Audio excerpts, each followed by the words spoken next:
எதிர்க்கட்சி தலைவரான 3 மாதத்தில் அவர் யாரெல்லாம் நம்பி எம்எல்ஏ பதவி கொடுத்தாரோ அவர்களெல்லாம் கேப்டன் முதுகில் குத்திட்டு அவர்கள் செய்த துரோகம், மிகப்பெரிய பாடங்களை, மிகப்பெரிய வலிகளை, மிகப்பெரிய ஒரு கஷ்டங்களை எல்லாம் நாங்கள் எதிர்கொண்டிருக்கோம். ஒரு பெண்ணாக பெண்ணின் கஷ்டத்தை பெண்கள் தான் உணர முடியும். இதுக்கான பதிலை சொல்ல வேண்டியது நடிகர் விஜய் அவர்கள், பிரேமலதா விஜயகாந்த் கிடையாது. அனைவருக்கும் வணக்கம். 18வது செயற்குழு பொதுக்குழுவில் தலைவர் அவர்களால் பொதுச் செயலாளராக தேர்ந்தெடுக்கப்பட்ட பிறகு தலைமை கழகத்திற்கு என் அன்பு சகோதரர்களாகிய பத்திரிகை நண்பர்களுக்கும் என்னுடைய சகோதரிகளையும் தலைமை கழகத்திற்கு அன்போடு நான் வரவேற்கிறேன். இன்றைய பத்திரிகையாளர் சந்திப்பில் உங்களுக்கு என்னெல்லாம் கேட்கணும்னு நீங்கள் நினைக்கிறீங்களோ கேளுங்க. எல்லாத்திற்கும் நான் பதில் சொல்ல தயாராக இருக்கிறேன்.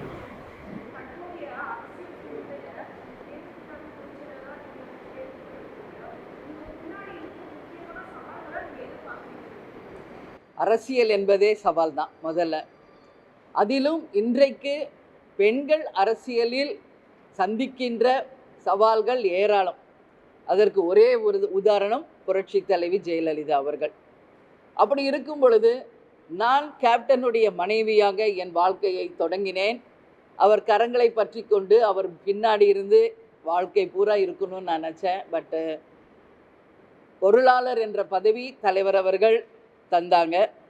இன்றைக்கு ஒட்டுமொத்த கழகத்தினுடைய மாவட்ட செயலாளர்கள், நிர்வாகிகள், கழக தொண்டர்கள் அத்தனை பேருடைய விருப்பம், பல ஆண்டுகளாக கேப்டன் கிட்ட வச்ச கோரிக்கையை முந்தா நேற்று கேப்டன் அவர்கள் செயற்குழு பொதுக்குழுவில் பொதுச் செயலாளர் என்கின்ற மிகப்பெரிய ஒரு பதவியை, பொறுப்பை எனக்கு கொடுத்துருக்காங்க. இந்த நேரத்தில் நான் எதை சவால் அப்படின்னு நினைக்கிறேன்னா, தமிழகத்தில் கேப்டன் ஆரம்பித்த தேசிய முற்போக்கு திராவிட கழகம் எந்த நோக்கத்திற்காக, எந்த லட்சியத்திற்காக ஆரம்பிக்கப்பட்டதோ அந்த லட்சியத்தை அடைவது ஒன்றேதான் எங்களுடைய இலக்கு. அதற்கு இன்றைக்கு நிச்சயமாக கேப்டன் இருந்த காலத்திலேயே பல எதிர்ப்புகளை, எதிர் நீச்சல்களை போட்டு தான் தேசிய முற்போக்கு திராவிட கழகம் இந்த 18 ஆண்டுகளாக பயணிச்சுக்கிட்டு இருக்கோம். அரசியல் என்பது சும்மா கிடையாது. நிச்சயமாக எல்லா விதத்திலையும் எதிர்ப்புகளும், எல்லா விதத்திலையும் எங்களுக்கு தடங்கல்களும் வரும் என்பதை நான் உறுதியாக தெரிந்திருக்கிறேன். ஏன்னா கேப்டன் கூட நான் திருமணமான நாள்ல இருந்து இன்னைக்கு வரைக்கும் பயணிக்கிறேன்.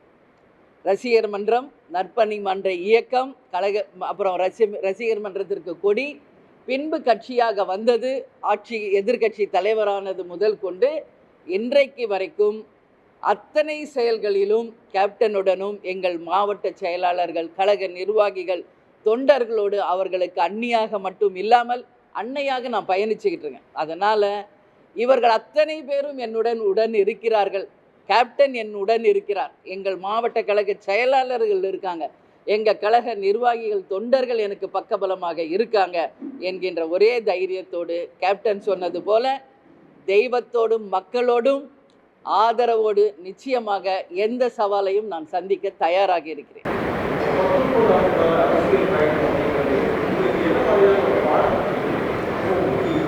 மிகப்பெரிய பாடங்களை, மிகப்பெரிய வலிகளை, மிகப்பெரிய ஒரு கஷ்டங்களை எல்லாம் நாங்கள் எதிர்கொண்டிருக்கோம். கேப்டனும் நானும் நடிகராக இருந்த வரைக்கும் வெறும் சினிமா துறையில் மட்டுமே நாங்கள் கான்சன்ட்ரேட் பண்ணிக்கிட்டு இருந்தோம். அப்போ கேப்டன் எல்லாருக்கும் பொதுவானவராக, எல்லாராலும் விரும்பப்படக்கூடியவராக இருந்தார்.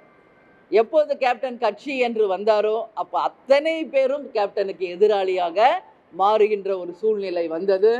அத்தனை எதிர்ப்புகளையும் சவால்களையும் சந்தித்து எதிர்நீச்சல் போட்டே கேப்டன் தன்னுடைய பயணத்தை திரையுலகிலும் சரி, அரசியலிலும் சரி பயணித்தார். அதற்கான வெற்றியை மக்களும் கொடுத்தாங்க. என்ன ஒரு சின்ன எங்களுக்கு ஒரு செட்பேக், கேப்டனுடைய ஹெல்த்தில் ஒரு சின்ன ஒரு செட்பேக் இருந்ததுனால இன்றைக்கு எல்லாருக்கும் ஒரு ஐயம், இது எப்படி இவங்க வழி நடத்த முடியும், எப்படி இது செல்லும் அப்படின்னு. ஆனால் நிச்சயமாக உங்கள் எல்லாருக்கும் நான் சொல்கிறேன், கேப்டனுடைய ஆணைக்கிணங்க, அவருடைய ஆசீர்வாதத்தோடு தான் நாங்கள் ஒவ்வொரு நாளும் தொடங்குகிறோம். இப்போ கூட ப்ரெஸ் மீட்டுக்கு போகிறேன்னு சொல்லிட்டு தான் நான் வந்திருக்கேன். இப்போ லைவில் கேப்டன் வீட்டிலேருந்து பார்த்துக்கிட்டு தான் இருக்காங்க.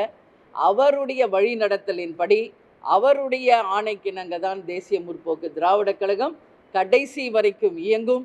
எங்கள் கழக தலைவர் நிச்சயமாக எங்களோடு இருந்து எங்களை வழி நடத்துவார். எல்லா சவால்களையும் நீங்கள் கேட்டீங்க, என்ன பாடம் கற்றுக்கிட்டீங்கன்னு. என்னெல்லாம் ஒரு இந்த இந்த எங்கேஜ்லேயே 100 ஆண்டு காலத்திற்கு வர வேண்டிய அனுபவத்தை அரசியல் கட்சி ஆரம்பித்த பிறகு நாங்கள் பெற்றிருக்கிறோம். அந்த அனுபவம் எங்களுக்கு ஒரு பெரிய ஒரு உந்து சக்தியாக, பக்க பலமாக இருந்து இன்னைக்கு நாங்கள் இன்னும் சக்தி கொண்டவர்களாக இயங்க அந்த வழிகள் எங்களை வலிமையாக்கி இருக்கிறது.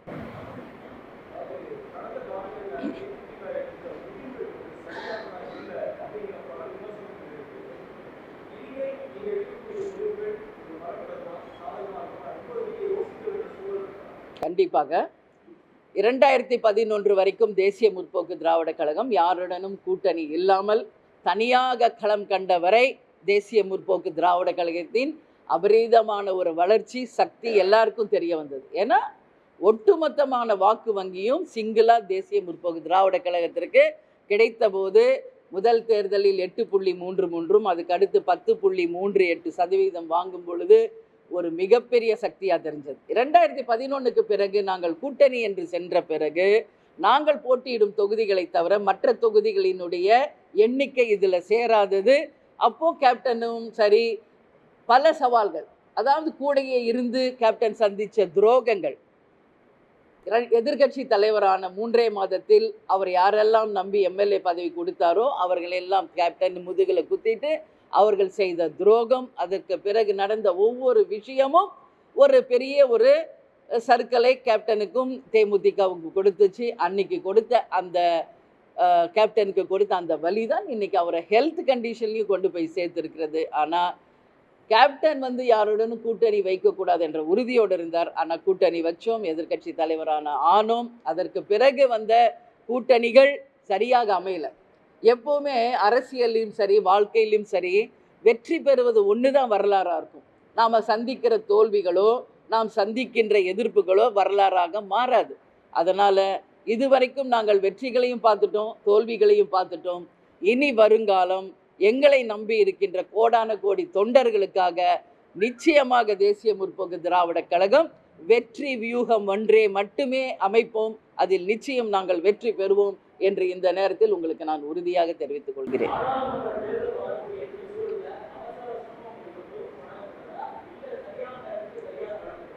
இது நான் பல தடவை பல ப்ரெஸ் மீட்டில் உங்ககிட்ட நான் சொல்லியிருக்கேன். நீங்கள் எல்லாரும் கேட்டிருக்கீங்க, கேப்டன் எப்போ வருவாங்க, எப்போ உங்கள் அடுத்த கட்ட கட்சியினுடைய அடுத்த கட்ட பணிகள் என்ன அப்படின்னு நீங்கள் எல்லாரும் தொடர்ந்து ஏறக்குறைய ஒரு 1 இயராக இதை கேட்டுக்கிட்டு இருக்கீங்க. நானும் உங்களுக்கு பதில் சொல்லிக்கிட்டு இருந்தேன். உட்கட்சி தேர்தல் முடிந்தவுடன் தேசிய முற்போக்கு திராவிட கழகத்தின் செயற்குழு பொதுக்குழு நடக்க இருக்கிறது. அன்றைக்கு தலைவர் அவர்கள் செயற்குழு பொதுக்குழுவில் கலந்து கொள்வார், முக்கியமான அறிவிப்புகளை தருவார் என்று நான் ஏறக்குறைய ஓராண்டு காலமாக உங்களுக்கு சொல்லிக்கிட்டு இருக்கேன். இது திடீர்னு எடுத்த முடிவோ திடீர்னு எடுத்த ஒரு விஷயமோ கிடையவே கிடையாது. ஆக்சுவலி உங்களுக்கு நான் ஃப்ராங்காக சொல்லணும்னா 10ஆம் தேதி தான் நம்ம ஃபஸ்ட்டு செயற்குழு பொதுக்குழு அறிவிக்கிறதா இருந்தோம். அதற்கான ஏற்பாடுகள் அத்தனையும் தலைமை கழகத்தில் நடந்துகிட்டு இருந்துச்சு.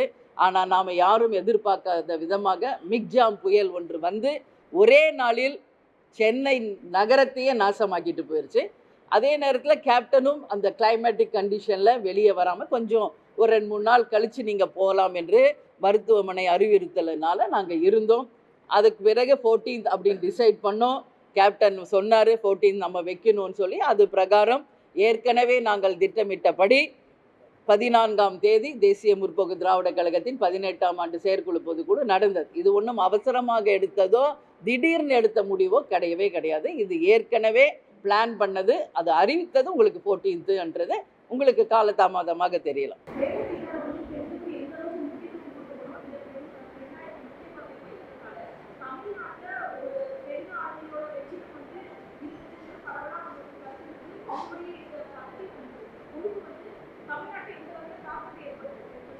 ஒரு பெண்ணாக பெண்ணின் கஷ்டத்தை பெண்கள் தான் உணர முடியும். நான் உறுதியாக அதை சொல்கிறேன். அதற்கு நமக்கு ஒரே உதாரணம், இன்றைக்கி நீங்கள் யாரை ரோல் மாடலாக எடுத்துக்கிறீங்க? ஒரு பாலிட்டிக்ஸில் இன்றைக்கி நான் இருக்கேன் ஒரு லேடியாக, உங்களுடைய ரோல் மாடல் யாருன்னு பல பேர் என்கிட்ட கேள்வி கேட்டிருக்காங்க.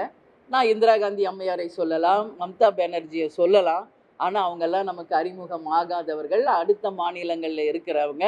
இங்கே தமிழ்நாட்டில் நம்ம கூடிய வாழ்ந்த ஒரு டைனமிக் லேடி புரட்சி தலைவி ஜெயலலிதா அவர்கள் பெண்களுக்காக எத்தனையோ விஷயங்களை அவங்க செஞ்சுருக்காங்க.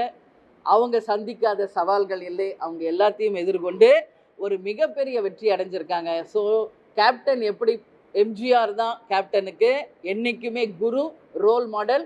அதுக்காக தான் அவரோட ஸ்டாச்சு நாங்கள் இங்கே வச்சுருக்கோம்.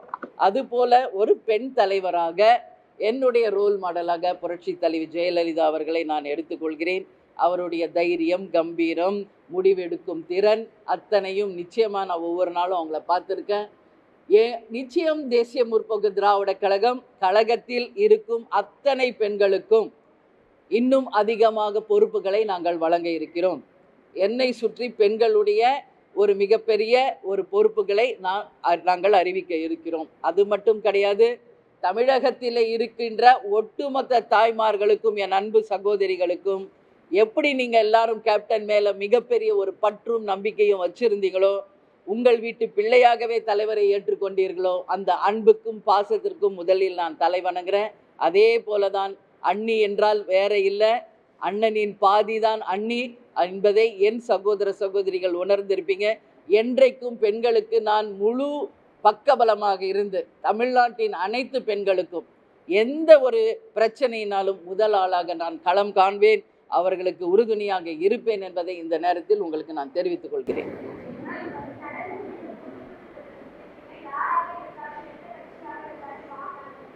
நம்ம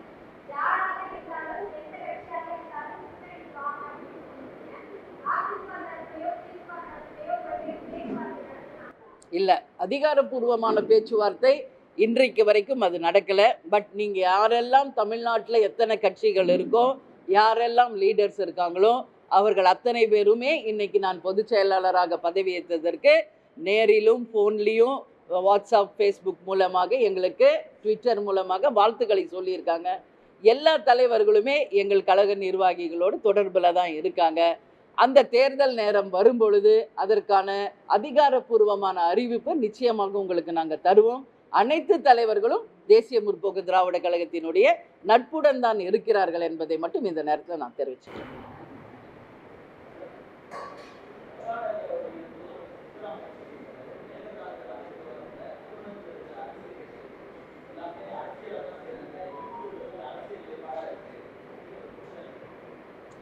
உண்மைதாங்க, அது நான் ஏற்றுக்கிறேங்க. அவங்க சொல்கிறது உண்மை. நம்ம ஏன் அடுத்த மாநிலத்துக்கிட்ட போய் கையேந்தணுன்ற நானும் கேள்வி கேட்குறேன். ஒரே ஒரு நாள் மழை, நம்ம எல்லாரும் சென்னையில் தான் இருக்கோம். ஒரே ஒன் டே, லிட்ரலி ஒரே ஒரு நாள் மழை சென்னை தாங்குச்சா? யோசிச்சு பாருங்க. கடவுள் நமக்கு மழையை வரமாக கொடுத்துக்கிட்டு இருக்காரு.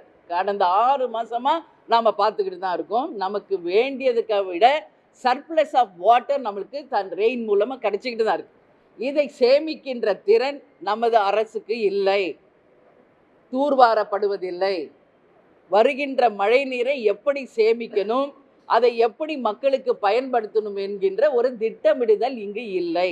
தொலைநோக்கு பார்வையோடு எந்த விதமான திட்டமோ எதுவுமே இங்கே கிடையாது.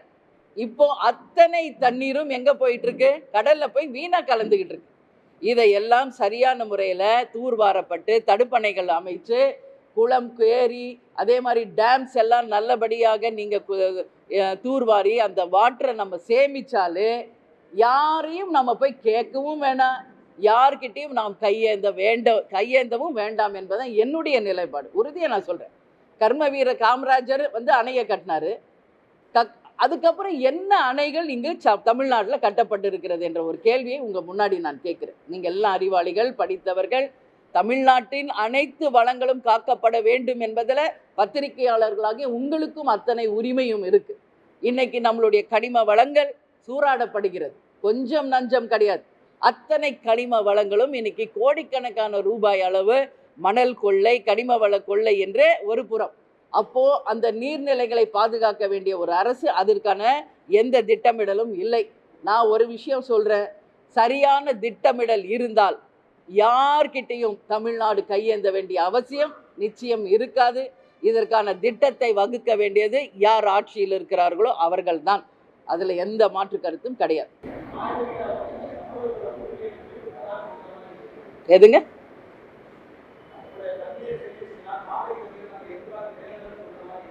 இல்ல, அப்படி கிடையாது. நான் என்ன சொல்றேன், நம்மளே தன்னிறைவு பெற்றா நம்ம ஏன் அடுத்த ஆள்கிட்ட கையேந்தணும்? அதுதான் என்னுடைய கேள்வி. நமக்கே சர்ப்ளஸ் வாட்டர் கிடைக்குது, நம்ம ஏன் அடுத்த மாநிலத்துக்கிட்ட போய் கையேந்தணும்? அதுதான் என்னுடையது. அதுக்கப்புறம் நமக்கான உரிமையை கேட்டு பெறுவோம். அது மாற்று கருத்து கிடையாது. நமக்கான திட்டமிடல் என்ன இருக்கிறது, நமக்கான வியூகம் என்ன இருக்கு, நமக்கான பிளான்ஸ் என்ன இருக்கு, ஒரு விவசாயத்திற்கு, ஒரு குடிதண்ணீருக்கு, ஒரு தொழிற்சாலைகளுக்கு நமக்கு வேண்டிய தண்ணீரை சேமிக்கின்ற அளவு தமிழ்நாட்டில் எல்லாமே இருக்கா? ஒரே நாள்ல எல்லா ஏரிகளையும் திறந்து விடுறாங்க, ஒரே நாள்ல அத்தனை தண்ணி போய் கடல்ல கலக்குது. அப்ப என்ன இங்க திட்டமிடுதல் இருக்கு? அதைத்தான் நான் கேட்கிறேன். நமக்கான திட்டங்களை கரெக்டாக அமைத்து விட்ட பிறகு நமக்கான உரிமைகளை கேட்டு பெறுவோம் என்பதுதான் என்னுடைய கருத்து. எப்பயுமே தேமுதிக என்னைக்கு ஆரம்பிக்கப்பட்டதோ அன்றைக்கே மற்ற கட்சிகளை விட ஒரு மாற்று சக்தியாக தான் நாங்கள் வந்தோம். தலைவர் அவர்கள் அறிவித்த கொள்கையை இதுவரைக்கும் எந்த கட்சியுமே அறிவிக்கல. அதுலேயே நாங்கள் மாற்று சக்தி தானே. ஒரு மனிதனுக்கு வேண்டிய உண்ண உணவு, உடுக்க உடை, இருக்க இருப்பிடம் அனைவருக்கும் உறுதியாக்கப்பட வேண்டும். அதே போல படித்த படிக்காத இளைஞர்களுக்கு வேலை வாய்ப்பு, லஞ்சம் ஊழல் இல்லாத ஒரு நேர்மையான ஆட்சி, அதே போல அனைவருக்கும் இலவசமாக கல்வி, இலவச மருத்துவம், வீடு தேடி ரேஷன் பொருள் வரும் என்று அத்தனை புரட்சி கொள்கைகளையும் அறிவித்தவர் புரட்சி கலைஞர் கேப்டன் அவர்கள்தான். அதிலேயே மற்ற கட்சிகளை விட தேமுதிக 2005 எங்கள் லட்சியங்களை, கொள்கைகளை வெளியிட்ட போதே மற்றவங்களை விட நாங்கள் மாறுபட்டவர்கள் என்பதை நிரூபிச்சிருக்கோம். அன்னைக்கு எல்லாரும் ஏளனம் பேசினாங்க, லஞ்ச ஊழல் இல்லாமல் என்ன பண்ண முடியும். இன்னைக்கு அதுதான் வேணும் என்று அத்தனை பேரும் பேசிக்கிட்டு இருக்காங்க. இன்னைக்கு கேப்டன் அறிவித்த பல திட்டங்களை தமிழ்நாட்டில் கேப்டன் ஆட்சி வந்திருந்தால் செயல்படுத்தியிருப்போம். அதை மக்கள் பார்த்துருக்கலாம். மக்கள் தவற விட்டதனால் இன்னைக்கு மற்ற மாநிலங்கள் அந்த செயல்களை, அந்த திட்டங்களை இன்னைக்கு அவங்க அறிவிச்சுக்கிட்டு இருக்காங்க. அதாவது ரேஷன் பொருள் வீடு தேடி வரும், படித்த படிக்காத இளைஞர்களுக்கு வேலை வாய்ப்பு, டிரான்ஸ்பரண்ட் அட்மினிஸ்ட்ரேஷன், அது மட்டும் இல்லாமல் லஞ்சம் ஊழல் இல்லாமல் ஒரு நேர்மையான ஆட்சி என்பதை இன்னைக்கு எல்லாரும் பேசிக்கிட்டு இருக்காங்க. அதனால தேமுதிக நிச்சயம் மாறுபட்டது தான் மற்ற கட்சிகளை விட.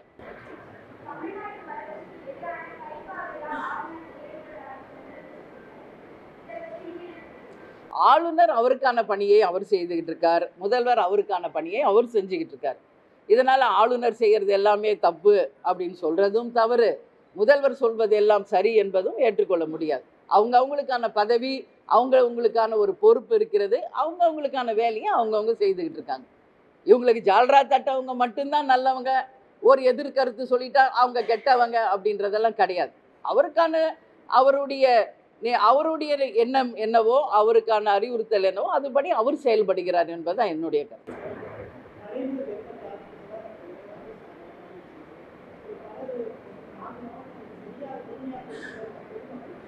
சத்தமா கேளுங்க.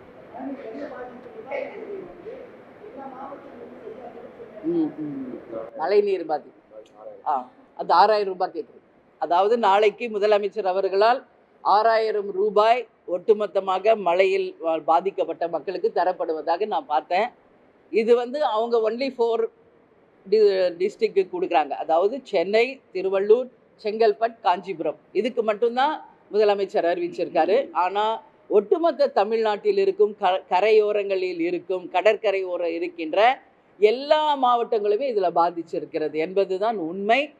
ஆனால் இந்த 6000 ரூபாய் என்பது இந்த 4 மாவட்டங்களுக்கே சரிசமமாக பாகுபாடு இல்லாமல் உண்மையில் பாதிக்கப்பட்ட அனைவருக்கும் போய் சேருகிறதா என்பது இங்கே ஒரு மிகப்பெரிய ஒரு கேள்விக்குறி. நான் ஏன் இதை சொல்கிறேன்னா, பெண்களுக்கான மாதம் 1000 ரூபாய் திட்டத்தை அறிவித்தது திமுக அரசு தேர்தலுக்கு முன்பு. இன்னைக்கு ஆட்சிக்கு வந்த பிறகு அவங்க சொல்வது, அப்போ எல்லாருக்கும் என்று சொன்னாங்க, இப்போ ஆட்சிக்கு வந்த பிறகு தகுதியுடையவர்களுக்கு என்று சொல்கிறாங்க. அப்போ பெண்கள் எல்லாருமே என்ன தகுதியை இவங்க எதிர்பார்க்குறாங்க என்ற கேள்விதான் வருது. ஒரு திட்டத்தை நாம் அறிவிக்கிறதுக்கு முன்னாடி எல்லா வகையிலையும் நம்ம யோசிக்கணும். ஒரு திட்டத்தை நாம் அறிவிச்சிட்டா அதுல இருந்து நம்ம பின்வாங்கக்கூடாது. அப்போ ஆட்சியின் மீது மக்களுக்கு இருக்கும் நம்பிக்கை நிச்சயமாக சரிந்துவிடும். அதனால இந்த 6000 ரூபாய் உண்மையில் பாதிக்கப்பட்ட வறுமை கோட்டிற்கு கீழ் இருக்கின்ற ஒட்டுமொத்த ரேஷன் கார்டு வைத்திருக்கும் அனைத்து மக்களுக்கும் எந்த பாகுபாடு இல்லாமல், கட்சி பாகுபாடு இல்லாமல் கண்டிப்பாக போய் சேரணும். இதை சரியாக செய்து முடித்த பிறகு மற்ற ஸ்டேட், அதாவது மற்ற கடலோரம் இருக்கின்ற மாவட்டங்களுக்கும், விவசாய நிலங்களால் பாதிக்கப்பட்ட விவசாயிகளுக்கும், அதே போல தொழிற்சாலைகள் மூலம், ஏன்னா இன்னைக்கு பல பேர் வேலைகளை இழந்திருக்காங்க, மீனவர்கள் வேலை இழந்திருக்காங்க, எல்லாருக்குமான அந்த உரிமை தொகை சேரணும் என்பதுதான் தேமுதிகவினுடைய நிலைப்பாடு. அதனால நான் என்ன சொல்றேன், இன்னைக்கு எந்த ஒரு பிரச்சனை இருந்தாலும் உடனே காசை கொடுத்து அதை சரி பண்றாங்க. அதுவே எனக்கு தவறான ஒரு வழி நடத்தல் தான் என் மனசுல படுது. இன்னைக்கு நம்ம எல்லாரும் சென்னையில் இருக்கோம். நான் எல்லா இடத்துக்கும் நேரடியாக நான் போய் பார்த்தேன். என் மனசு ரொம்ப பாதித்த ஒரு விஷயத்தை உங்கள் முன்னாடி நான் பதிய வைக்கணும்னு நினைக்கிறேன். மழை வெள்ளத்தால் பாதிக்கப்பட்ட எல்லா இடங்களுக்கும் நான் நேரடியாக போய் பார்க்கும்போது ஒவ்வொருவரும் என் கையை பிடிச்சி, என் சகோதரிகள் அவங்க வீட்டுக்குள்ளே கூட்டு போகிறாங்க. வாங்கம்மா, எங்கள் நிலைமையை பாருங்கம்மா எப்படி இருக்குது.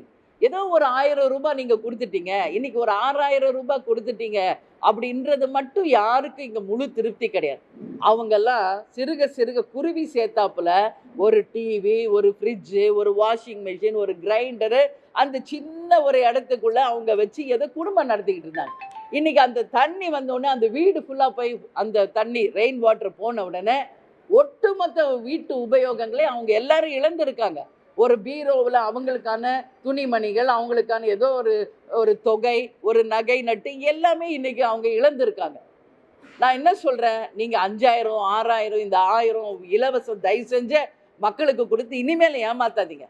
சரியான திட்டமிடுங்கள், சரியாக வழி நடத்துங்கள்.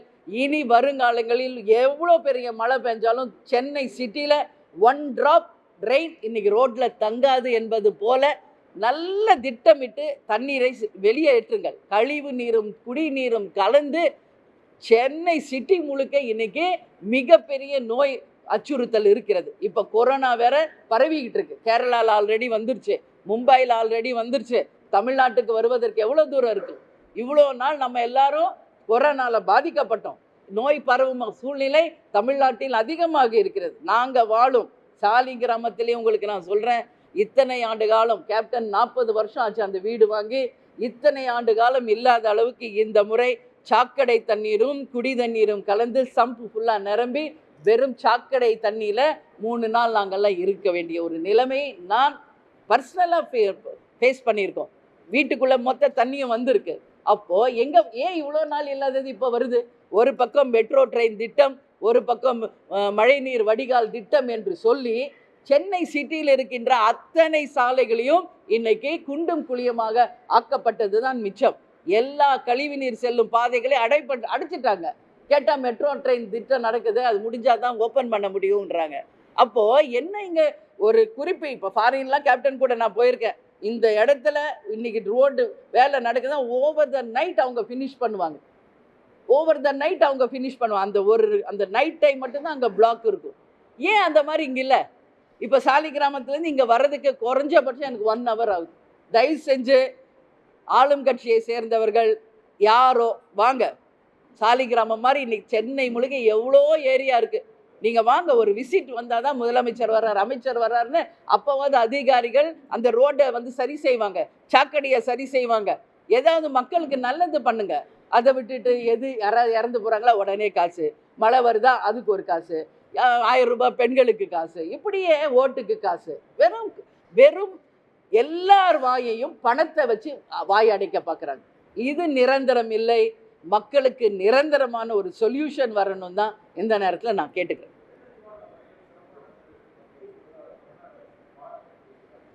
ஆமாம், இங்க பாருங்க, இது ஒரு இயற்கை பேரிடர். நம்ம வெறும் அரசியலாக மட்டும் அதை பார்க்கக்கூடாது.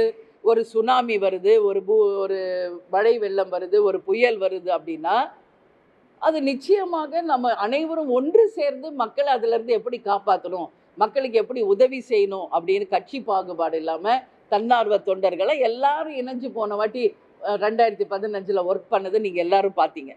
ஏன் இந்த வாட்டி அது நடக்கலைன்றதை நம்ம யோசிக்கணும். ஏன்னா அப்போ 2015 தொடர்ந்து 1 வாரம் 10 நாள் மழை பெஞ்சது. இந்த முறை ஒரே 1 நாள் நல்லா இன்னைக்கு ஈவினிங் ஆரம்பித்து நெக்ஸ்ட் டே ஈவினிங் நைட்டு வரைக்கும் பெஞ்சது, அவ்வளோதான். அது கண்டினியூ ஆயிருந்தா இந்த சென்னை சிட்டி என்ன இருக்குன்றது தான் என் கேள்வி. ஒரே ஒரு நாளைக்கே இவ்வளோ நாசம். இன்னைக்கு பாருங்க, எண்ணூர்ல இருந்து பழவேற்காடு வரைக்கும் கடலில் அந்த ஆயிலினுடைய படிவம் மிக அதிகமாக, இதுவரைக்கும் இல்லாத அளவு அதிகமாக இருக்கிறது. இங்கு இருக்கின்ற அத்தனை கழிவுகளும் போய் கடல் நீர்ல கலக்கிறதுனால கடல் வாழ் உயிரினங்கள் இன்றைக்கு பல லட்சம் கோடிகளில் இறக்கின்ற ஒரு சூழல் இருக்கிறது. ஏன் இதெல்லாம் நடக்குது? ஏன் இவ்வளோ வருஷம் இதெல்லாம் நடக்காம இப்ப நடக்குது? திட்டமிடுதல் இல்லை, சிஸ்டம் சரியில்லை.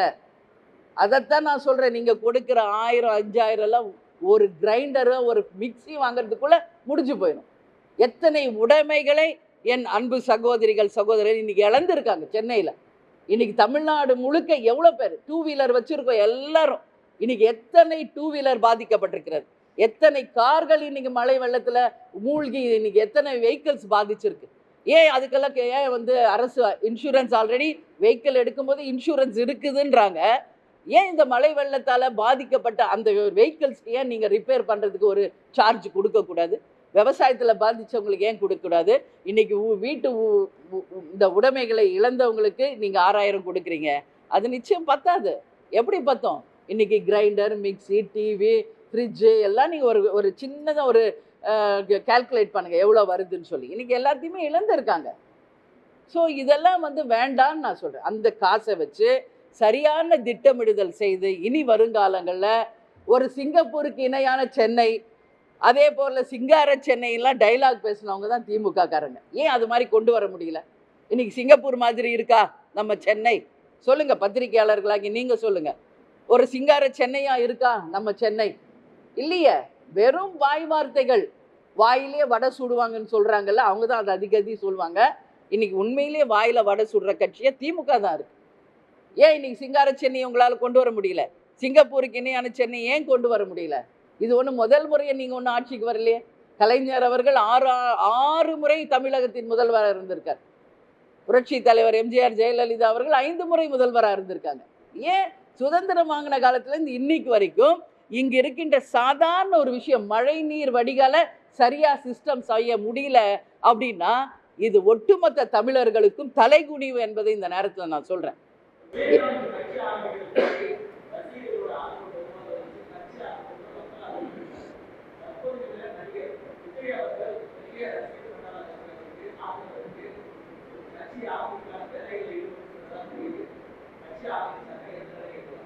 அதுக்கான பதிலை சொல்ல வேண்டியது நடிகர் விஜய் அவர்கள், பிரேமலதா விஜயகாந்த் கிடையாது. சரிங்களா? அவர் கட்சி ஆரம்பிக்கிறாரா இல்லையா, என்ன அவங்களுடைய பிளான் எல்லாமே எதுவுமே தெரியாது.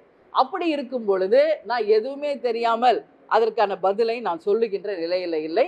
இந்த கேள்வியை நீங்கள் நடிகர் விஜயிடம் கேட்க வேண்டும் என்று கேட்டுக்கொள்கிறேன். கொஞ்சம் வெயிட் பண்ணுங்க, எங்களுக்கு கொஞ்சம் டைம் கொடுங்க.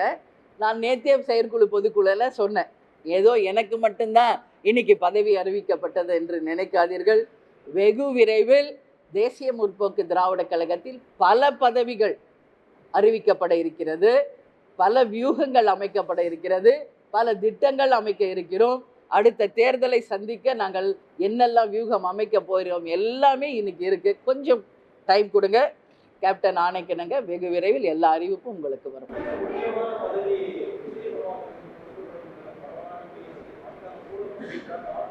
இல்லை, ஒட்டுமொத்த கழகத்தினுடைய எதிர்பார்ப்பு அது இருக்கிறது, இல்லைன்னு நான் சொல்ல முடியாது. எல்லாருமே கேட்குறாங்க தம்பிக்கு ஒரு பதவி கொடுக்கணும் என்று. கேப்டன் கிட்டேயே எல்லாரும் கேட்குறாங்க, என்கிட்ட பல முறை கேட்டாங்க.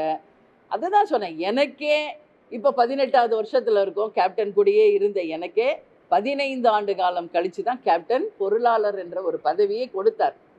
புரியுதுங்களா? அதனால் அவருக்கான அனுபவம் வரணும், வயது வரணும். இது ஒன்றும் தேசிய முற்போக்கு திராவிட கழகம் சாதாரண கட்சியில் பல லட்சம் தொண்டர்களை கொண்ட ஒரு இயக்கம். அவர்களோடு இணைந்து எங்கள் சீனியர் லீடர்ஸோடு இணைந்து அவரும் பயணிக்க அவர் தன்னை தயார்படுத்துகின்ற ஒரு நிலைமை வரும்போது நிச்சயம் கேப்டன் அவர்கள் அவருக்கான பதவி என்ன என்பதை அறிவிப்பார். கொஞ்சம் நான் வெயிட் பண்ணுங்க. அது நாங்கள் பொங்கலுக்கு கழித்து ஆரம்பிக்கிறதா ஒரு பிளான் இருக்கிறது. அதனால் நிச்சயமாக அதற்கான அறிவிப்பும் உங்களுக்கு வரும் என்பதை இந்த நேரத்தில் நான் தெரிவிச்சேன். Any questions? எல்லாரும் இருந்து சாப்பிட்டுட்டு போகணும். உங்களுக்காக உணவு தயாராக இருக்கிறது. உங்கள் அத்தனை பேரையும் தலைமை கழகத்தில் சந்தித்ததில் உண்மையிலே நான் மகிழ்ச்சி அடைகிறேன். பொதுச் செயலாளராக பதவியேற்ற பிறகு முதல் சந்திப்பு. ஒட்டுமொத்த பத்திரிகையாளர்கிட்ட ஒரு ஹம்பிள் ரெக்வஸ்ட் நான் இந்த நேரத்தில் வைக்கணும்னு நினைக்கிறேன். தயவு செய்து உண்மைக்கு புறம்பான ஒரு விஷயங்களை, வதந்திகளை யாரும் பரப்ப வேண்டாம் என்பதை இந்த நேரத்தில் ஒட்டுமொத்த நிர்வாகிகள் சார்பாக உங்களுக்கு நான் ஒரு ரெக்வஸ்ட் வைக்கிறேன். ஏன்னா கேப்டனை பற்றி தவறான ஒரு 15 நாள் செய்தி ஒட்டுமொத்த உலகத்தையும் இன்னைக்கு உலுக்கி எடுத்திருக்கிறது. நேத்தா நீங்கள் வரும்போது கண்ணீர் விடுறாங்க பெண்கள், கண்ணீர், அதை மட்டும் ஃபோக்கஸ் பண்ணுறீங்க. ஏன் பண்ணாங்க? அதாவது கேப்டன் இல்லவே இல்லை என்று போட்டாங்க.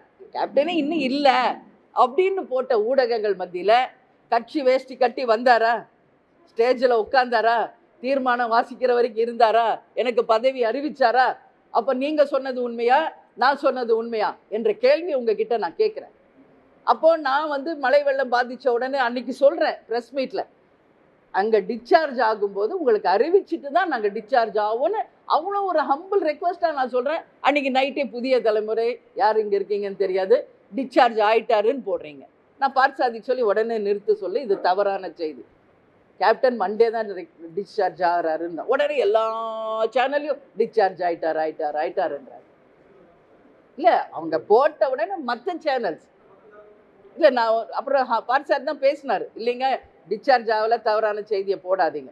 மண்டே நாங்கள் டிஸ்சார்ஜ் ஆகும்போது தலைமை கழகம் ஒரே நேரத்தில் அறிவித்தோம், மியாட் மருத்துவமனையும் அறிவித்தாங்க. சரிங்களா? ட்ரெக்கியாட்டமி போடப்பட்டிருக்கிறது, செயற்கை சுவாசம் தரப்பட்டிருக்கிறது, கேப்டன் வென்டிலேஷனில் இருக்கிறாரு. ஏன் இந்த மாதிரி வதந்திகளை ஏன் போடுறீங்க? நான் பதிவு போடுறேன், தலைமை கழகம் அறிவிக்கிறோம், நான் வீடியோ பதிவு போடுறேன், அவர் கூடயே பக்கத்தில் உட்காந்து நான் பதிவு போடுறேன், அப்பயும் நீங்கள் நம்ப மாட்டேங்கிறீங்க. அப்புறம் அவரோட ஃபோட்டோ எடுத்து போடுறேன், அதுவும் பழைய ஃபோட்டோன்றீங்க. ஏன் இப்படி இருக்கீங்கன்னு எனக்கு சத்தியமாக புரியும். உங்கள் வீட்டில் யாராவது ஒருத்தர் ஏதோ ஒரு விஷயத்துக்காக ஹாஸ்பிட்டல் அட்மிட் ஆனால் இப்படி தான் சொல்வீங்களா? நம்ம எல்லாருக்கும் மனித நேயம் இருக்குல்ல, எல்லாரும் ஒரு குடும்பத்துலேருந்து வந்திருக்கோம்ல, எல்லார் வீட்லேயும் அப்பா அம்மா தாத்தா பாட்டி எல்லாரும் இருக்காங்கல்ல, ஏன் ஒரு சின்ன ஒரு மனித நேயத்தோடு நடந்துக்கல? கேப்டன் அப்படி என்ன உங்களுக்கு செஞ்சுருக்காரு? நீங்கள் எல்லாம் நல்லா இருக்கணும்னு தான் தலைவர் நினச்சிருக்காரு. அதனால் எதுவாக இருந்தாலும் எங்களை கேளுங்க. எல்லாம் பாருங்கள், எவ்வளோ பேர் எங்களை சுற்றி இருக்காங்க. ஒரு ஃபோன் கண்ணி என்ன அப்படின்னு கேட்டால் என்ன? அது தப்பான செய்தியை தயவு செஞ்சு போட வேண்டாம் என்பதையும் இந்த நேரத்தில் நான் கேட்டுக்கிறேன்.